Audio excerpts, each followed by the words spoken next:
السلام علیکم ورحمۃ اللہ وبرکاتہ۔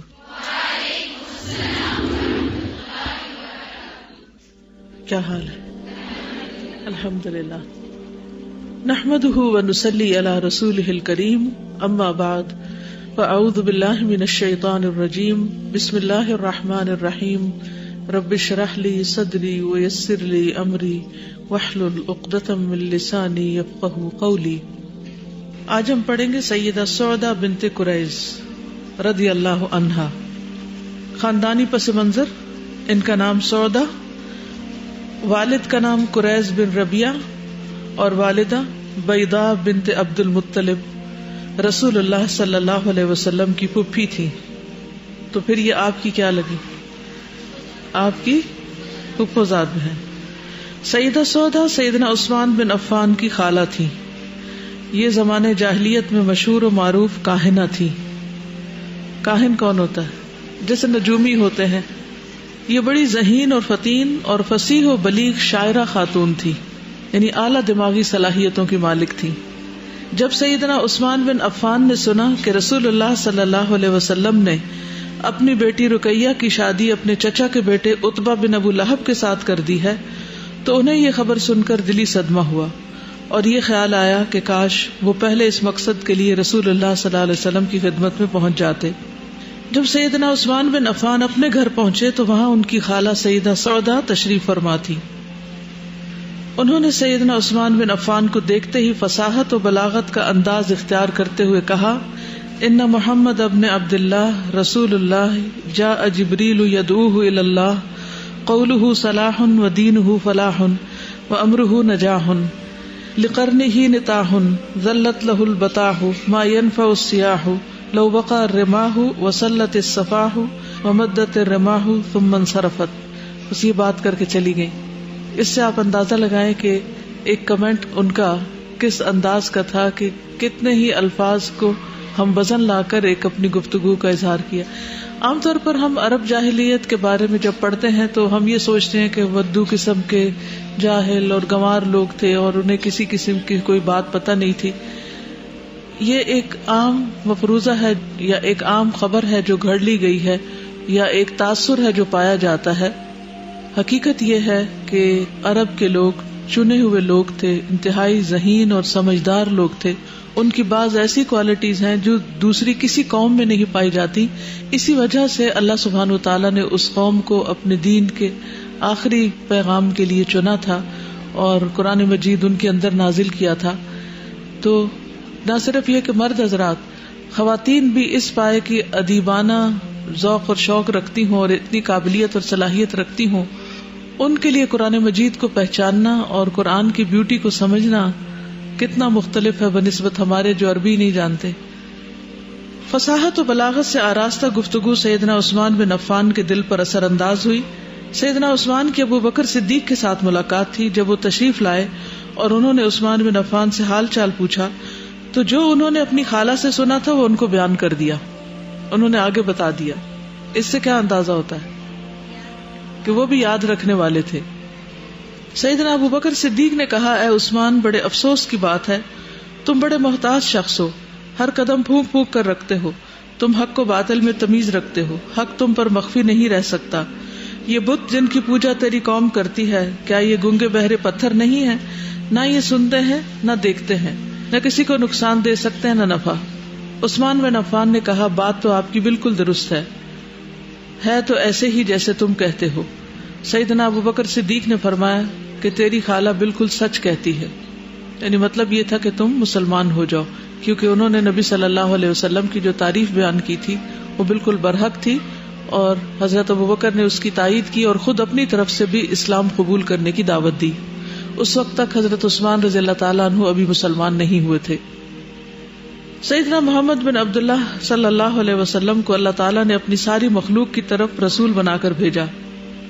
کیا تم ان کی خدمت میں حاضر ہو کر ان کی باتیں سننا پسند کرو گے؟ اب یہ دعویٰ کا طریقہ آپ دیکھیے کہ کس طرح اس مجلس تک لے جاتے ہیں۔ عثمان بن عفان نے کہا، اللہ کی قسم، کاش میں ان کی باتیں سن سکوں۔ دونوں میں یہ باتیں ہو رہی تھی کہ جلد ہی رسول اللہ صلی اللہ علیہ وسلم کا وہاں سے گزر ہوا اور آپ کے ساتھ علی بن ابی طالب بھی تھے۔ انہوں نے رسول اللہ صلی اللہ علیہ وسلم کا کپڑا تھام رکھا تھا چھوٹے تھے حضرت علی اس وقت. سیدنا ابو بکر صدیق آگے بڑھے، پھر آپ کے کان میں رازداری کے ساتھ کوئی بات کی تو رسول اللہ صلی اللہ علیہ وسلم ان کے پاس بیٹھ گئے. پھر آپ صلی اللہ علیہ وسلم نے فرمایا، اے عثمان، اللہ کی جنت قبول کرو، میں تیری اور ساری مخلوق کی طرف اللہ کا رسول بنا کر بھیجا گیا ہوں. جب عثمان بن عفان نے یہ بات سیدنا محمد صلی اللہ علیہ وسلم کی زبان مبارک سے سنی تو اسی وقت اسلام قبول کر لیا. یعنی اب آپ دیکھ رہے ہیں کہ دعویٰ کا طریقہ کیا ہے کہ حضرت ابو بکر صدیق ان کو پہلے بھی جانتے تھے، پہلے بھی دعویٰ دے سکتے تھے، لیکن جس وقت انہوں نے دیکھا کہ اس وقت ان کا دل نرم ہے، یہ اپنی خالہ کی ایک تقریر سن کے آ رہے ہیں اور ان کو ابھی بات جلدی اثر کرے گی، تو عین اس موقع پر انہوں نے ان کو پیغام دیا. یعنی ہم بعض اوقات مدعو، یعنی جس کو ہم دعویٰ کر رہے ہوتے ہیں یا جو عام انسان ہوتے ہیں، ان کی کیفیت، ان کی پوزیشن، ان کے دل کی حالت کو نہیں سمجھتے کہ وہ کس مشکل سے گزر رہے ہیں، صرف اپنی سنانا جانتے ہیں اور موقع بے موقع جو ہمارے دل میں بات ہوتی ہے وہ بس کہہ دیتے ہیں. تو اس سے کیا ہوتا ہے کہ پھر دعویٰ بہت افیکٹو نہیں ہوتا، پر اثر نہیں ہوتا. اور کتنی حکمت کے ساتھ وہ اپنی بات بھی کرتے ہیں اور پھر کہتے ہیں کہ کیا تم پسند کرو گے کہ میں تمہیں نبی صلی اللہ علیہ وسلم کی بات سننے کے لیے لے جاؤں؟ تو وہ اس پر راضی ہو گئے اور اللہ کا کرنا ایسا ہوا کہ نبی صلی اللہ علیہ وسلم خود وہاں آ گئے اور اس طرح ان کے لیے ساری راہیں ہموار ہو گئی اسلام قبول کرنے کی. اور نبی صلی اللہ علیہ وسلم کے پیغام میں بھی آپ دیکھیں، ایک طرف اختصار ہے، بریف ہے، اور دوسری طرف بہت خوبصورت یعنی امید بھرا پیغام ہے جسے کہتے ہیں کہ اللہ کی جنت قبول کرو، یعنی اگر تم مسلمان ہو جاؤ گے تو تمہیں جنت ملے گی. اور پھر یہ کہ میں تمہاری طرف بھی اور ساری مخلوق کی طرف اللہ کا رسول بنا کر بھیجا گیا ہوں. اپنی پوزیشن عین صاف واضح بتاتے ہیں، کیونکہ یا ایھا الذین آمنوا قولوا قولا سدیدا، دعویٰ میں ہیر پھیر نہیں ہونا چاہیے. جو میسج ہے بہت کلیئر ہونا چاہیے کہ آپ جس کو اللہ کی طرف بلا رہے ہیں اس کو دراصل کہہ کیا رہے ہیں، اس سے چاہتے کیا ہیں. ٹھیک ہے. ادھر عتبہ بن ابو لہب نے رسول اللہ صلی اللہ علیہ وسلم کی بیٹی کو نکاح کے بعد گھر آباد کرنے سے پہلے ہی طلاق دے دی تھی. اس طرح اللہ سبحانہ تعالیٰ نے اپنے رسول مقبول صلی اللہ علیہ وسلم کی بیٹی کو اپنے دشمن کی دست برد سے بچا لیا اور اس کی عزت، عظمت اور شرافت پہ داغ نہ لگنے دیا. جب سیدنا عثمان بن عفان کی خالہ کو پتا چلا کہ عثمان نے اسلام قبول کر لیا تو یہ خبر سن کر بہت خوش ہوئی اور انہوں نے اس موقع پر خوشی سے سرشار ہو کر یہ اشعار کہے: حد اللہ عثمان الصفی بقولہ فارشدہ واللہ یہدی الی الحق فبایع بالرأی السدید محمدا وکان ابن اروی لا یصد عن الحق وانکحہ المبعوث احدی بناتہ فکان کبدر حازج الشمس فی الافق فداؤک یا ابن الہاشمیین مہجتی کانت امین اللہ ارسلت فی الخلق. اللہ نے مخلص عثمان کو ہدایت دے دی، صفی چنے ہوئے مخلص، اپنے فرمان کی طرف اور اس کی رہنمائی کر دی. اللہ حق کی طرف ہدایت دیتا ہے. اس نے درست رائے کے ساتھ سیدنا محمد صلی اللہ علیہ وسلم کی بیعت کی. اروا جو ہے یہ کون ہے؟ سودا کی بہن ہے، ان کا ذکر ہو رہا ہے. اروا کا فرزند راہ راست سے ہٹا نہیں. وکان ابن اروا لا یصد عن الحق. رسول اللہ صلی اللہ علیہ وسلم نے اس کے ساتھ اپنی بیٹی کی شادی کر دی. افق میں سورج اور 14ویں کے چاند کا حسین امتزاج ہو گیا. اے ہاشمی خاندان کے فرزند، تجھ پر قربان، تو کائنات میں اللہ کا امین بنا کر بھیجا گیا، یعنی محمد صلی اللہ علیہ وسلم کو کہا گیا. اللہ سبحانہ وتعالی عقل مند اور مومن خاتون سیدہ سودا پر اپنی رحمت کی برکھا برسائے اور اسے اپنی رضا سے نوازے اور اہل تقوی کے ساتھ جنت میں اپنی مہمان نوازی سے سرفراز کرے. آمین یا رب العالمین. تو ان کے واقعے سے کیا کیا باتیں سمجھنے میں آتی ہیں، کیا سیکھنے کو ملا ہے؟ چند باتیں ہیں، مختصر باتیں ہیں، لیکن کس طرح اپنا رول پلے کر جاتی ہیں، کس طرح اپنے حصے کا کام کر جاتی ہیں. اللہ سبحانہ تعالیٰ کی طرف سے دی ہوئی خاص صلاحیت جو ہے اس کو استعمال کرتے ہوئے، کیونکہ ہم عام طور پر یہ سمجھتے ہیں کہ جو کام کوئی اور کر رہا ہے جب تک ہم وہ نہیں کر سکیں گے شاید ہم کامیاب نہیں ہوں. ہمیں دیکھنا یہ چاہیے کہ ہمارے اندر کیا پوٹینشیل ہے، اللہ تعالیٰ نے ہمیں کون سی ایسی خوبی دی ہے جو دوسروں کے پاس نہیں. عموماً ہم اپنی جو محرومیاں ہیں ان کی طرف نظر رکھتے ہیں. ہمیں بولنا نہیں آتا، ہمیں لکھنا نہیں آتا، ہمیں پڑھنا نہیں آتا، ہمیں یہ نہیں آتا، وہ نہیں آتا، اور دوسروں کو جو ملا ہے اس پر صرف رشک کرتے رہتے ہیں یا تعریف کرتے رہتے ہیں اور خود اس کے لیے کوشش نہیں کرتے کہ جو ہمیں ملا ہے اس کو اللہ کے راستے میں کیسے استعمال کریں. جی اس میں جو نظر آ رہا ہے کہ ہر شخص کا اس میں ایک رول ہے نا جو تھوڑا تھوڑا کر کے کنٹریبیوٹ کر رہا ہے. تو بعض دفعہ ہم اس شخص کو تو بہت لکی سمجھتے ہیں کہ آخری وار پہ جس کا کام ہو جائے، لیکن اصل میں پیچھے سے ہر ایک کا ایک رول ہوتا ہے، ہر ایک کا حصہ ہوتا ہے نیکی میں. بالکل. کیونکہ بعض دفعہ ہم اپنے آپ کو جب دیکھتے ہیں تو ہم سمجھتے ہیں کہ ہماری بات میں وہ اثر نہیں ہے، یا بعض دفعہ ہمیں ایسا لگتا ہے کہ ہم وہ بات ایکسپریس ہی نہیں کر پا رہے جو ہمارے دل میں ہے، جو حق بات بتانی چاہیے جس طرح سے. تب یہاں جو نظر آ رہا ہے کہ ہر شخص اپنا رول پلے کرنے کے بعد اس کو آگے جو تھا ریفر کرتا گیا وہ اس کو، اور ریفر کرنے میں جب حضرت ابوبکر صدیق کے پاس بات آتی ہے تو وہ خود بھی کہہ سکتے تھے کہ آپ ابھی کلمہ پڑھ لیں اور آپ ابھی سب کچھ کر لیں، ایسا ہو جائے، لیکن انہوں نے یہ سمجھا کہ اگر ان کو ادھر ریفر کر دیا جائے تو ان کا جو شرح صدر ہے وہ کسی اور طرح ہوگا، یعنی یقین کی کیفیت پیدا ہو جائے گی. اور اسی طرح بعض دفعہ ہمارا کام جو ہے صرف اتنا ہوتا ہے، جب ہم کسی کو کبھی بھی ہم کہیں درس دے رہے ہوں یا کچھ بھی کر رہے ہوں بتاتے ہیں، ہمارا کام ہوتا ہے صرف اس کو کنیکٹ کر دینا کسی ایسی جگہ سے جہاں سے جا کر وہ قرآن کو باقاعدہ طور پر شرح صدر سے سیکھ سکے. بالکل. اور اس سے بھی پتہ چلتا ہے کہ اگر کوئی شخص اچھا کام کرے تو اس کو اپریشیٹ بھی کرنا چاہیے، کیونکہ اگر ہم اپریشیٹ کریں گے تو اس کا حوصلہ بڑھے گا، وہ دین پر ثابت قدم ہو جائے گا، اور ساری زندگی پھر جو بھی اچھے کام کرے گا اس میں ہمارا حصہ ہوگا. جی استاذہ، حضرت سودا نے جو ہے وہ حضرت عثمان کو میسج کنوے کیا تھا نا، تو ایک حدیث ہے جس کا مفہوم یہ ہے کہ بعض اوقات پہنچائے جانے والے جو ہیں وہ پہنچانے سے زیادہ اچھا عمل کرتے ہیں. بالکل. رب مبلغ او آمن سامع، یعنی جو سننے والا ہوتا ہے وہ پہنچانے والے سے کہیں زیادہ سنبھال کے رکھنے والا ہوتا ہے. جیسے کہ وہ شاعرہ تھی زمانہ جاہلیت میں، لیکن جب انہوں نے اسلام کو قبول کیا تو اپنی اس شاعری کو جو ان کی اسکل تھی اس کو یوٹیلائز کیا، اسلام کی تبلیغ کے لیے اس کو یوز کیا. تو اسی طرح ہمارے اندر بھی بہت ساری اسکلز ہوتی ہیں جب ہم قرآن نہیں پڑھ رہے ہوتے، تو جب ہم قرآن پڑھ لیتے تو ہم کہتے ہیں کہ ان اسکلز کو ہم ختم کر دیتے ہیں کیونکہ یہ ہمیں لگتا ہے کہ بہت فضول سی ہیں یہ اسکلز. بالکل، یعنی منفی کو مثبت بنانے کی ضرورت ہے. جی استاذہ، ایک بات جو سارے صحابہ اور صحابیات رضوان اللہ تعالیٰ علیہم اجمعین میں کامن لگتی ہے نا، وہ یہ لگتی ہے کہ وہ اسلام کی چھوٹی سی ترقی پہ بھی نا بہت خوش ہوتے تھے، اور پھر اس کا برملا اظہار، پھر اس کو سپورٹ کرنا. تو یہ مطلب اب ہمارے اندر شاید اتنا نہیں ہے کہ یعنی اسلام کو کوئی ترقی ملے. ہم صرف اپنی ذاتی خوشیوں پر، کوئی شادی ہو، کوئی پارٹی ہو، کوئی برتھ ڈے ہو، اس پر ہم خوش ہونا، خوشی کا اظہار کرنا حد سے بڑھ کر کرنا جانتے ہیں، لیکن اسلام کی کامیابی اور اسلام کے حوالے سے کوئی خوشی، ترقی، اس کے بارے میں ہم اس طرح کنسرن نہیں ہوتے، کیونکہ ہم اون نہیں کر رہے اس کو، ہم اسلام کو اون نہیں کر رہے کہ یہ میرا دین ہے، یہ میری کامیابی کا ذریعہ ہے. یعنی ان کے ایمان کا لیول اور پھر یہ بات تو ساری اسی پہ ہوتی ہے. بالکل. السلام علیکم. وعلیکم السلام. استاذہ، اس میں ایک اور چیز یہ کہ اپرچونٹی ہمیں سیز کرنی چاہیے نا، جس طرح حضرت ابوبکر صدیق نے فوراً ان کو پیغام دیا موقع دیکھ کے. ہم سم ٹائمز حکمت کے اندر آ کے کہتے ہیں کہ نہیں ابھی نہیں بتانا چاہیے اور ابھی نہیں کنوے کرنا چاہیے، تو کیونکہ ان کے دل کے اندر میسج اترا ہوا تھا تو ان کو جیسے ہی اپرچونٹی ملی فوراً سے انہوں نے دعویٰ کر دیا اور ان کے لیے صدقہ جاریہ بن گیا. بالکل. یعنی یہاں ہم یہ بھی دیکھتے ہیں کہ کسی پلاننگ کے تحت، کسی پروگرام کے تحت، کوئی بہت بڑی تیاری کے تحت دعویٰ کرنے نہیں جا رہے. ہم دعویٰ کو ایک ایونٹ بنا دیتے ہیں کہ آج ہم دعویٰ کرنے جا رہے ہیں اور اس کے لیے یہ تیاریاں کرنی، اور اس کے بعد پھر سو گئے. وہ چلتے پھرتے دعوت ہے، یعنی ہر موقع کو انہوں نے اپنے مقصد کے لیے استعمال کیا، بہت نیچرل وے میں. جی ہم نے کل پرسوں سورہ شعراء پڑھی ہے، اس کے بعد سورہ القصص پڑھی اور سورہ العنکبوت پڑھی ہے.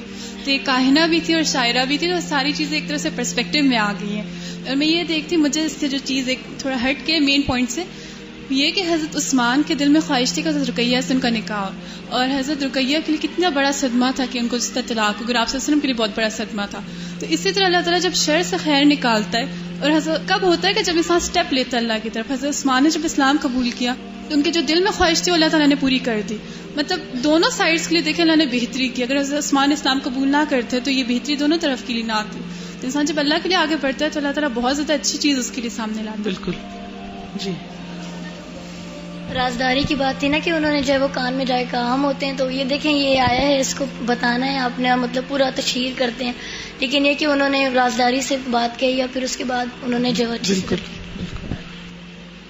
سیدہ غزیہ بنت جابر رضی اللہ عنہا، اسلام کی راہ میں ان کا صبر اور ثابت قدمی. ان کا نام غزیہ تھا، والد کا نام جابر بن حکیم اور اس کے خامند کا نام ابو الاسکر تھا. ان کا نام کیا تھا؟ غزیہ، اور والد کا نام جابر اور خامند کا نام ابو الاسکر. سیدہ غزیہ کے ہاں ایک بیٹے نے جنم لیا جس کا نام شریک تھا. اس کی مناسبت سے ان کی کنیت ام شریک قریشیہ مشہور و معروف ہوئی. ان کو ام شریک الدوسیہ بھی کہا جاتا ہے. دوس قبیلے سے تعلق رکھتی تھی جو یمن کے گوشے میں آباد تھا. یہ نہیں پتہ چلتا کہ یہ لوگ کب مکہ آئے، لیکن اصلاً یمنی تھی. ام شریک اور ان کے خامند نے اسلام قبول کر لیا. یہ سابقون الاولون میں سے تھے. وہ قریشی خواتین کے پاس جا کر انہیں اسلام کی دعوت دینے لگی. کوئی بہت بڑا کورس نہیں کیا تھا، اور اس کے بعد انہوں نے تبلیغ شروع کی، اسلام قبول کیا. جو خود جانا پہچانا مانا اسے دوسروں تک پہنچانا شروع کر دیا. بلغوا انی ولو آیا، مجھ سے پہنچاؤ خواہ ایک آیت ہی کیوں نہ ہو، چھوٹی سی بات ہی کیوں نہ ہو. اور یہاں تک پتہ چلتا ہے کہ ابو جہل اور عقبہ بن ابی معیط کو پتہ چلا کہ یہ خاتون اسلام کی تبلیغ کر رہی ہیں، اور خصوصاً ان کی خواتین کو یہ تبلیغ کر رہی تھی. تو وہ دونوں بدبخت نیکی اور تقوی کی راہ میں روڑے اٹکانے والے تھے، اور گناہ اور ظلم ایک دوسرے کے معاون تھے. تو بہرحال بعض روایات میں آتا ہے کہ پھر انہوں نے ان کو مکہ سے نکال دیا، اور ساتھ یہ کہ سخت قسم کی سزا بھی دی. تو انہوں نے سیدہ غزیہ سے کہا، اگر تجھے قوم کی پشت پناہی نہ ہوتی تو ہم تیرے ساتھ بہت برا سلوک کرتے. اس سے یہ پتہ چلتا ہے کہ کس طرح اسلام کے راستے میں، اسلام کے کاز میں عورتیں بھی ستائی گئیں اور عورتوں پر بھی تکلیفیں آئیں. یعنی بعض لوگ کہتے ہیں نا کہ تبلیغ تو آدمیوں کا کام ہے، عورتوں کا نہیں ہے. تو اس سے کیا پتہ چلتا ہے کہ عورتوں نے بھی تبلیغ کی اور اس راستے میں مردوں کی طرح تکلیفیں بھی اٹھائیں. تو وہ کہتے کہ ہم تجھے تیری قوم کے پاس جانے کے لیے چھوڑ دیتے ہیں. جب سیدہ غزیہ کا خاوند ہجرت کر کے چلا گیا تو ان کی برادری کے لوگ ان کے پاس آئے اور کہنے لگے شاید تم بھی اپنے خاوند کے دین پر ہو. سیدہ غزیہ نے کہا اللہ کی قسم میں اپنے خاوند کے دین پر ہوں. کوئی ڈری نہیں، جھجکی نہیں. برادری کے لوگوں نے سخت سزا کی دھمکی دی. قوم نے سیدہ غزیہ کو اونٹ کی ننگی پشت پر سوار کر دیا. سورج کی تپش اور دوپہر کی چلچلاتی دھوپ میں 3 روز تک چھوڑے رکھا. قوم کے لوگوں نے انہیں کہا کہ اب بھی وقت ہے، تم اپنے دین سے منحرف ہو جاؤ. اور کہا جاتا ہے کہ انہیں تپتی دھوپ میں کھڑا کر کے شہد روٹی کھلاتے تھے، جس سے یہ ایک طرح سے بدحواس ہو گئی. یعنی ایک تو دھوپ اور پھر اوپر سے گرم کھانا. لیکن انہوں نے اسلام سے منحرف ہونے سے صاف انکار کر دیا اور اللہ تعالیٰ کی وحدانیت کا برملا اقرار کیا. جب سیدہ غزیہ کی جسمانی قوت مزمحل ہو گئی اور پیاس نے انہیں نڈھال کر دیا تو انہوں نے اپنے سینے کے اوپر ایک ڈول لٹکتا دیکھا. یہ ایک کرامت تھی ان کی. اللہ سبحانہ تعالیٰ نے غیب سے ان کی مدد کی. انہوں نے ڈول سے تھوڑا سا پانی پیا تو ڈول کو اوپر کھینچ لیا گیا. سیدہ غزیہ نے ڈول کو دیکھا کہ وہ آسمان اور زمین کے درمیان لٹک رہا ہے. ڈول ان کی طرف دوبارہ نیچے آیا تو انہوں نے ڈول سے تھوڑا سا پانی پیا تو ڈول کو اوپر اٹھا لیا گیا. پھر تیسری مرتبہ ڈول نیچے آیا تو انہوں نے خوب سیر ہو کر پانی پیا. پہلی دفعہ نہیں. کیوں؟ سخت گرمی کے بعد اگر کوئی شخص ایک دم بہت زیادہ پانی پی لے تو بیمار ہو سکتا ہے. تو پہلی دفعہ پیا تھوڑا سا، پھر پلایا گیا تھوڑا سا، پھر تیسری مرتبہ اچھی طرح پیا، اور باقی پانی کو انہوں نے اپنے سر پر ڈنڈیل لیا، یعنی ٹھنڈا ہونے کے لیے، جس سے ان کے کپڑے تر ہو گئے. جب سیدہ غزیہ کی قوم باہر نکلی اور انہوں نے پانی دیکھا تو کہنے لگے ارے اللہ کے دشمن، تیرے پاس یہ پانی کہاں سے آ گیا؟ انہوں نے جواب دیا یہ تو اللہ تعالیٰ نے مجھے عطا کیا ہے. وہ اس کی بات سن کر مذاق کرنے لگے. واہ واہ، کیا کہنے. ان لوگوں کے دلوں میں یہ آیا کہ شاید ہم سے آنکھ بچا کر اس نے ہمارے بھرے ہوئے پانی کے مشکیزیں اپنے اوپر انڈیل لیے ہوں. یعنی ان کو پہلا خیال یہ گیا کہ کہیں ان کا پانی چرایا گیا ہے. وہ فوراً اپنے مشکیزوں کی طرف لپکے. جب انہوں نے دیکھا کہ تمام مشکیزیں جوں کے توں بھرے ہوئے ہیں، ان کے منہ تسموں سے بندھے ہوئے ہیں اور ان سے پانی کا ایک قطرہ بھی باہر نہیں نکلا، تو وہ یہ منظر دیکھ کر انگشت بدنداں رہ گئے اور اس حقیقت کو جان گئے کہ واقعی سیدہ غزیہ ٹھیک کہتی ہیں. یہ پانی واقعی اس کے رب نے بھیجا ہے، اس کا دین سچا ہے، اس کا رب بھی پوری کائنات کا رب ہے. قوم کے تمام افراد اس کے پاس جا کر کہنے لگے ہم بھی اس رب پر ایمان لے آئے جس پر تم ایمان لاتی ہو، وہی ساری کائنات کا رب ہے. پھر وہ ہجرت کر کے رسول اللہ صلی اللہ علیہ وسلم کی خدمت میں حاضر ہوئے اور سب نے اپنے مسلمان ہونے کا اعلان کر دیا اور یوں ان کی کایا پلٹ گئی. یہ ہے عورت کی تبلیغ. کہ کس طرح پورے کنبے کو بدل ڈالا، لیکن تکلیف اٹھا کر. آپ کو کیا سمجھ میں آتا ہے؟ کیا خوبی ان کی نظر آتی ہے؟ صبر اور استقامت اور اللہ پہ توکل، کہ جب انسان اللہ کی راہ میں نکلتا ہے تو اللہ ہی کھلاتا پلاتا ہے. بالکل کری، میں تو پڑھ کے حیران ہو گئی ہوں کہ مرد تو بامقصد ہوتے ہی ہیں اور بڑے بڑے کام کرتے ہیں، ایک عورت بھی اتنی بامقصد ہو سکتی ہے اور اتنی ثابت قدم اور اتنی تکلیفیں اٹھا کر پھر بھی اس دین پہ قائم رہنے والی. یہ جو اکثر ہمیں پرابلم جو ہوتا ہے قرآن پڑھ کے پڑھا کے اتنے سال حدیث کورس کر کے سب کچھ کر کے، جو مجھے ایک بات سمجھ میں آتی ہے کہ جب ہم کہتے ہیں وہ فلانا یہ بات کہہ رہا تھا تو مجھے سمجھ میں ہی نہیں آیا میں کیا جواب دوں. یعنی یہ ہو نہیں سکتا کہ ہمیں ایک بات حق پتہ چل گئی ہو اور پھر ہمیں سمجھ میں نہ آئے کہ اس کا جواب کیا ہے. یا تو وہ صحیح کہہ رہا ہوتا ہے تو ہمارے پاس جواب ہونا چاہیے، یا وہ غلط کہہ رہا ہوتا ہے تو ہمیں ہینڈل کرنا آنا چاہیے. یعنی حکمت ہر طرح سے جو ہے ہونی چاہیے، اور یہ حق کو جان کر ہی آتی ہے. اصل میں سچے لوگ تھے. سب سے بڑی خوبی جو ان کی تھی وہ یہ کہ سچے لوگ تھے. انہوں نے اوپر سے اسلام نہیں قبول کیا، انہوں نے واقعی دل کی گہرائیوں سے اور حقیقت میں کہ یہی اب ہمارا جینا مرنا ہے. ہم تو اسلام کو بس فار گرانٹیڈ لیتے ہیں نا کہ ہمارے والدین مسلمان تھے، ہم مسلمان ہو گئے، ہمیں ساری سہولتیں نعمتیں مل گئی، پڑھنے پڑھانے کے بھی موقع مل گئے، لیکن ہم نے اس کو اس سنجیدگی کے ساتھ نہیں لیا جس کے ساتھ لینا چاہیے کہ اسی میں ہماری زندگی ہے اور اسی میں ہماری موت ہے.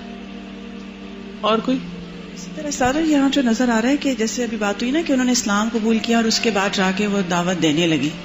اب اس میں بڑا ایک گہرا پوائنٹ ہے کہ اسلام قبول کرنا کیسے ہے. یعنی خود کتنی نالج ہونی چاہیے یا خود کتنی کنوکشن ہونی چاہیے کہ جب دوسرے کو بتانے لگیں تو آپ کے پاس وہ صحیح نالج بھی ہو، آپ کا اعتماد بھی ہو. یعنی اسلام لانا ایک صرف یہ نہیں ہے کہ ماں باپ کے گھر میں کیسے پیدا ہو گئے کہ جہاں اسلام تھا اور انہوں نے کہا نماز پڑھ لو تو ہم نے مارے باندھے نماز پڑھ لی، انہوں نے قاری صاحب لگوا دیے تو قرآن پڑھ لیا. تو یہی تو وجہ ہوتی ہے کہ اتنا بڑے ہونے تک ہمیں تبلیغ نہیں کرنی آتی، کیونکہ ہم مجبوری کا اسلام قبول کیے ہوئے نا. استاذہ اس میں یہ بات پتہ چلتی ہے نا کہ جب ان کی قوم نے پوچھا تو انہوں نے آرام سے یہ بتا دیا کہ یہ اللہ تعالیٰ نے مجھے عطا کیا. مطلب اگر وہ یہ کہتی ہے تم لوگ مانتے ہو بتوں کو، جا کے ان سے پوچھو، اس طرح کا کوئی جواب نہیں دیا، آرام سے سیدھی بات کر دی بالکل. اگر ہمیں ایک دن کھانا نہ ملے تو ہم پھر بھی پڑھیں گے، پھر بھی خدمت کریں گے دین کی. کوئی یعنی چھوٹی سی بھی رکاوٹ آ جاتی ہے تو سب سے پہلے ہم کیا سوچتے ہیں؟ کورس کے دوران اگر تھوڑی سی بھی کوئی مشکل پیش آتی ہے تو سب سے پہلے کیا سوچتے ہیں؟ کورس چھوڑ دیں.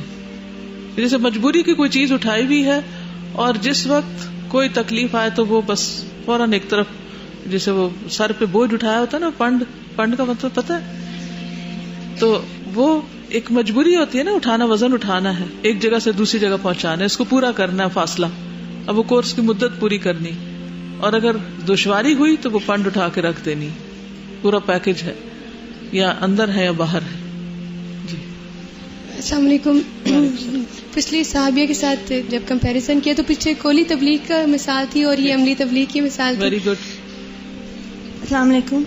استاذہ، عورت یوزلی جو ہے نا نیچرلی کمزور بنائی گئی ہے as compare to men, but ان کی ڈٹرمنیشن دیکھ کے جو ہے اگر ہمارے لیے بھی یہ چیز پاسبل ہو جائے، یعنی یقیناً پاسبل ہے کیونکہ انہوں نے کر دکھایا، جس طرح انہوں نے اپنے لوگوں کو چینج کیا، تو یعنی ہم بھی پھر کر سکتے ہیں. بالکل کر سکتے ہیں. السلام علیکم. سر آج کل عورت کے ساتھ مطلب کچھ سمبلز اٹیچ ہیں کہ وہ مظلوم ہے، ولنریبل ہے، ویک ہے. خاص طور پہ جو فیمنزم پہ جن لوگوں نے کام کیا انہوں نے تو عورت کو ایسے ہی پریزنٹ کیا ہے. اور اسلام کے بارے میں کہا جاتا ہے کہ عورت کو اس میں وہ مقام نہیں دیا گیا. لیکن میں حیران ہوتی ہوں یہ سوچ کے کہ عورت کے حقوق کے متعلق بہت بڑا ہے جو وائلنس اور مطلب جس طرح سے کہا گیا، اسلام میں ایسا کوئی بھی کچھ بھی نظر نہیں آتا. پوری تاریخ یہی بتاتی ہے کہ یہ وہ مذہب ہے جس نے خواتین کو پروٹیکٹ کیا ہے، اور اس میں ایسی باتیں ملتی ہیں کہ وہ خواتین جنہوں نے بہادری کے ساتھ آگے کام کیا ہے، اور کوئی عورت مظلوم یا ویک اس طرح کا کوئی کانسیپٹ نہیں ملتا. یہ دونوں عورتیں کیا ویک اور مظلوم اور ستائی ماری ہوئی نظر آتی ہیں آپ کو؟ تو اسی لیے انہی کے بارے میں کہا جا سکتا ہے کہ یہی وہ مائیں ہیں جن کی گود میں اسلام پلتا ہے. جی صحیح. انہوں نے ہی صحابہ کرام کو جنم دیا تھا، اور انہوں نے، ہمیں نام بھی نہیں پتا. اور پھر واقعات یاد بھی نہیں رہتے. مجھے یہ جو واقعہ نا سیدہ فضیہ کا، یہ میرے خیال ہے میں سیکنڈ ایئر میں تھی کالج کے، جب میں نے پڑھی تھی ایک کتاب مسلمان خواتین یا کیا، اس میں یہ واقعہ میں نے پڑھا تھا، اور یہ واقعہ میرے دل پہ ایسا لگا تھا کہ اچھا ان کو اتنا ستایا گیا کہ وہ بھوک سے نڈھال ہو گئی اور گرمی میں کھڑی رکھی گئی. حضرت بلال کا تو ہم اکثر پڑھتے ہیں کہ ان کو دھوپ میں لٹایا جاتا، تپتی ریت پر لٹایا جاتا. اور پھر یہ کہ جو ہی یہ مسلمان ہوئی، یہ جو قریش تھے ان کے گھروں کی عورتوں کو تبلیغ شروع کر دی، اور جب مردوں کو پتا چلا تو انہوں نے بہت سخت نوٹس لیا کہ یہ کیا ہو رہا ہے، اور پھر سب نے مل کر ان کو سزا دی، اور سزا پانے کے باوجود بھی وہ ہلی نہیں اپنے مقام سے. یعنی میرے لیے بہت ایک ٹرننگ پوائنٹ تھا یہ واقعہ. میں کہنا چاہتی کہ بعض اوقات جو ہے وہ کسی ایک ان کی بات مان لیتی تو باقی سارے لوگ ایمان نہ لے کے آتے، پھر بالکل ان کی صبر کی وجہ سے. سازا یہ جو بات بار بار ہو رہی ہے کہ عورت کمزور ہے، تو عورت میں ایک کوالٹی جو سب سے علیحدہ رکھی گئی ہے کہ وہ ایک ماں بن سکتی ہے. اگر اس پوری ایگزامپل کو ہم اس چیز کے ساتھ لیتے چلے جائیں کہ وہ اپنے بچے کے لیے سب کچھ کرتی چلی جاتی ہے، جتنی پروٹیکشن وہ دیتی ہے، اور وہ اس چیز کو چھپا بھی نہیں سکتی، اس طرح انہوں نے نا اپنا دین چھپایا اور اس کی پروٹیکشن بھی اسی طرح کی، اور فائنلی اسے لوگوں کے سامنے لانے کے لیے. اور ایک ماں جب پورے اپنے بچوں کو مطلب اتنی اچھی تربیت دیتی ہے اور ڈفرینٹ جگہ ان کے بچے جاتے ہیں، سب کچھ کرتے ہیں، تو اسی لیے ایک ماں کی طرح انہوں نے اتنے سارے لوگوں کو ایک ساتھ مسلمان کیا. ان کی تبلیغ میں یہ بات بالکل ایک ماں کی طرح کے رول میں میچ. بہرحال دونوں جینڈرز کی جو اپروچ ہوتی ہے وہ مختلف ہوتی ہے. یعنی عورت جو ہوتی ہے وہ پورے خاندان کو جوڑنے والی ہوتی ہے اور ان کی بھی کیئر کرنے والی ہوتی ہے. سب کی فکر، سارے جہاں کا درد ہمارے جگر میں ہے. سیدہ ام شریک کی ہجرت. جب سیدہ ام شریک غزیہ نے مدینہ منورہ کی طرف ہجرت کی تاکہ وہ اپنے خاوند ابو الاسکر دوسی کے پاس پہنچ جائے تو اسے بتایا گیا کہ وہ فوت ہو گئے ہیں. ایک اور حادثہ. پھر اس کے ساتھ ابو بکر بن ابی سلمہ نے شادی کی، لیکن کچھ عرصے کے بعد ابو بکر بن ابی سلمہ نے انہیں طلاق دے دی. سیدہ ام شریک نہایت مہمان نواز تھی. ان کا گھر مسلمانوں کا مہمان خانہ تھا. جو لوگ ہجرت کر کے آتے ان کو بھی ان کے گھر ٹھہرایا جاتا، اور نبی صلی اللہ علیہ وسلم کے مہمانوں کی خدمت کیا کرتی تھی. سیدہ ام شریک کے پاس گھی کا ایک ڈبہ تھا، وہ اس سے گھی رسول اللہ صلی اللہ علیہ وسلم کی خدمت میں بطور تحفہ پیش کیا کرتی تھی. آپ ان کا تحفہ قبول کرتے تھے اور ان کے حق میں دعا کرتے. سیدہ ام شریک سے مروی ہے، وہ کہتی ہیں کہ رسول اللہ صلی اللہ علیہ وسلم نے فرمایا کہ جس نے کھانے سے فارغ ہو کر یہ دعا پڑھی اس نے کھانے کا شکر ادا کیا. الحمدللہ الذی اطعمنی واشبعنی وآوانی بلا حول منی ولا قوہ. شکر ہے اس اللہ کا جس نے مجھے کھلایا اور مجھے سیر کیا اور مجھے ٹھکانہ دیا جبکہ میں اس کی ہمت نہ رکھتا تھا.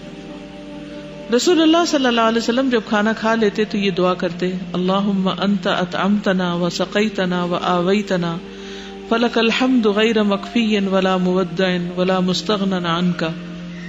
اللہ ام شریک پر اپنی رحمت کی برکھا برسائے اور انہیں جنت کا پانی پلائے جس طرح انہیں دنیا میں پانی پلایا، اور یہ اللہ تعالیٰ کے لیے کوئی مشکل نہیں. آمین یا رب العالمین.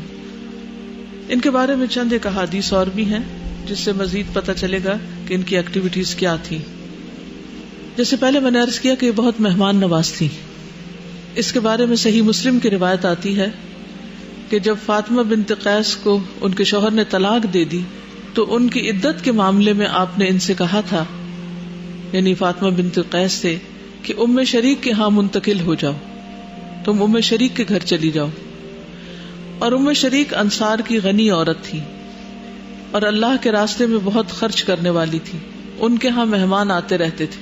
فاطمہ کہتی ہیں میں نے عرض کیا میں ایسا ہی کروں گی، تو آپ صلی اللہ علیہ وسلم نے کچھ سوچ کر فرمایا تم ایسا نہ کرو، کیونکہ ام شریک ایسی عورت ہیں جن کے پاس مہمان کثرت سے آتے ہیں. تو میں اس بات کو پسند نہیں کرتا کہ تم سے تمہارا دوپٹہ گر جائے یا تمہاری پنڈلی سے کپڑا ہٹ جائے. یعنی گھر میں جو رہنا ہے تو ایسا نہ ہو کہ مہمان ہو اور پھر تم پورا پردے کا اہتمام نہ کر سکو، کیونکہ عدت میں تھی، اور لوگ تمہارا وہ بعض حصہ دیکھ لیں جسے تم ناپسند کرتی ہو. تم اپنے چچا زاد عبداللہ بن عمرو بن ام مکتوم کے ہاں منتقل ہو جاؤ. وہ قریش کے خاندان بنو فہر سے تعلق رکھتے تھے اور اسی خاندان سے تھے جس سے فاطمہ بنت قیس تھی. وہ کہتی ہیں کہ میں ان کے پاس منتقل ہو گئی. تو اس حدیث سے بھی پتہ چلتا ہے کہ یہ مہمان نواز خاتون تھی. مہاجرین ان کے گھر کثرت سے آتے تھے ہجرت کر کے جب آتے.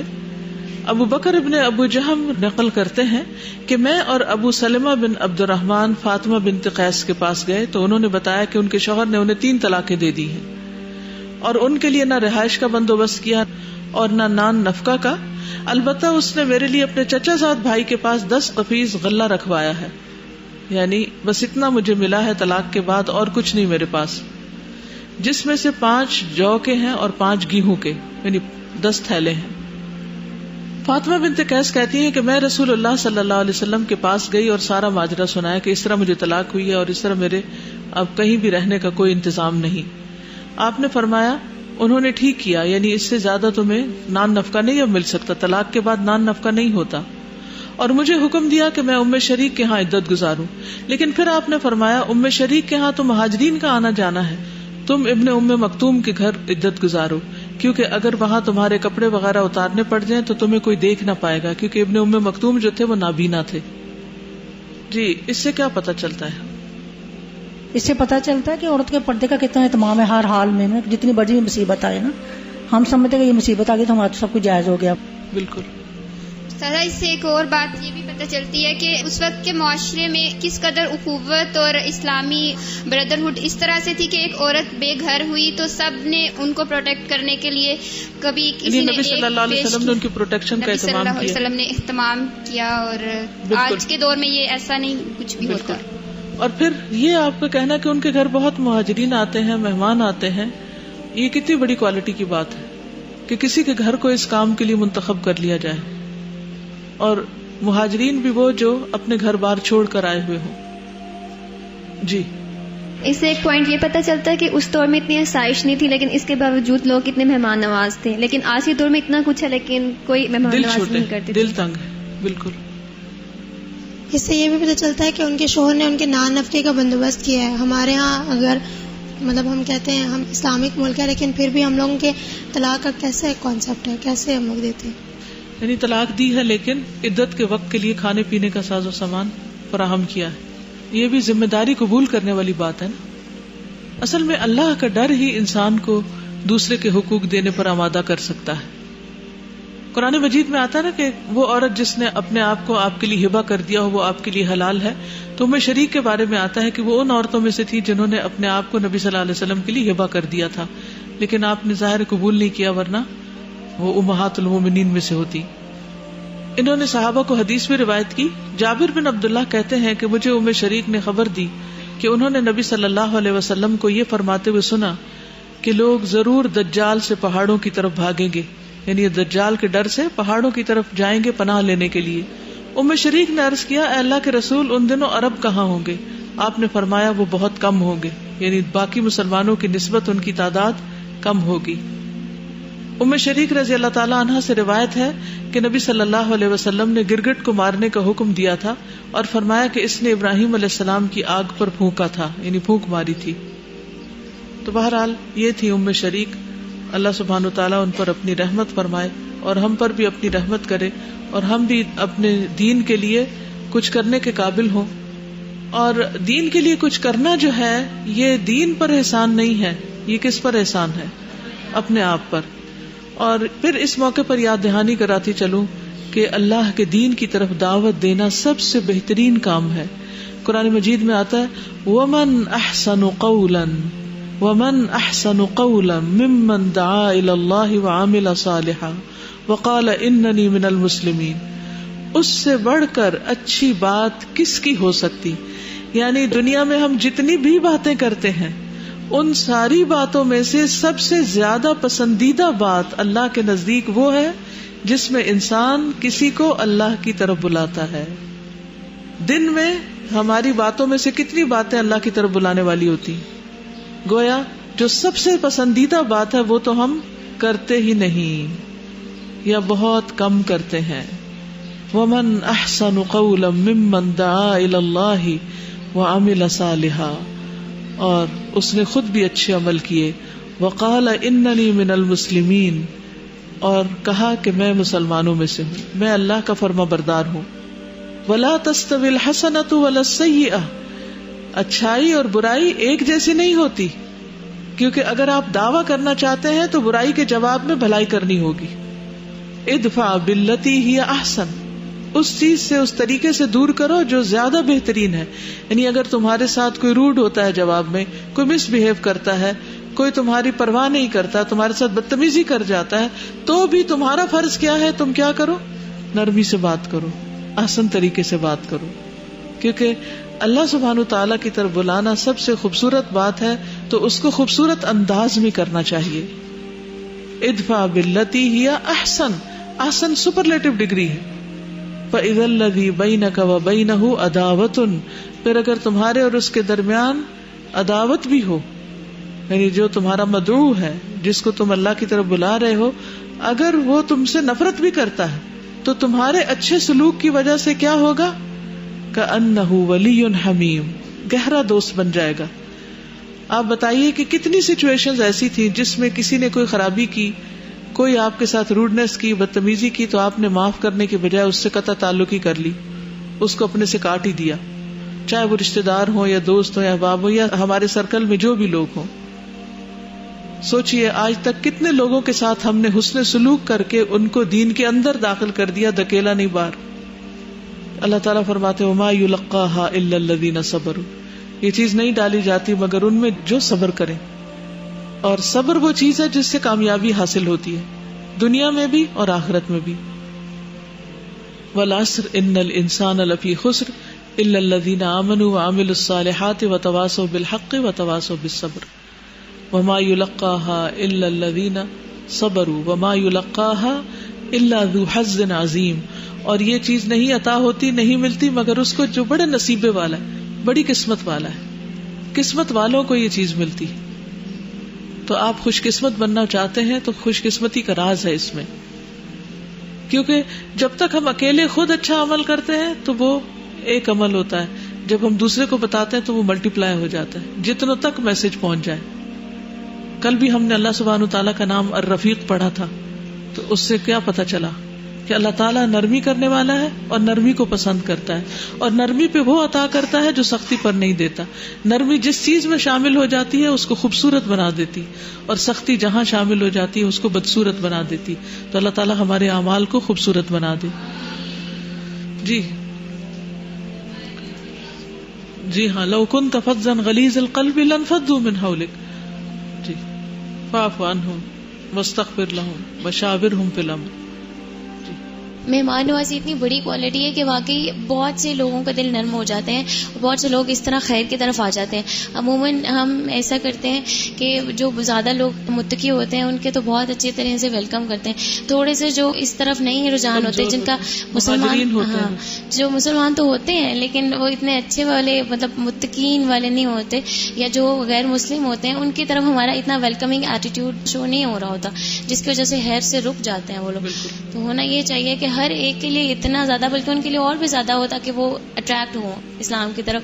کیونکہ جو کمپیریٹیو ریلیجنس میں جو مشنریز ہیں جو اپنے مشنز پہ نکلتے ہیں وہ اتنا میٹھا بولتے ہیں، اور خاص طور پہ ان سچویشنز پہ جو انسان کی زندگی میں ویک پوائنٹس ہوتے ہیں، جب وہ بہت دکھی ہوتا ہے، جب انہیں سب چھوڑ کے چلے جاتے ہیں، تب ان کو آ کے وہ پکڑتے ہیں اور وہ ان کو اپنے دین میں لے آتے ہیں. ٹھیک ہے. سبحانک اللہم و بحمدک، اشہد ان لا الہ الا انت، استغفرک و اتوب الیک. السلام علیکم و رحمۃ اللہ وبرکاتہ.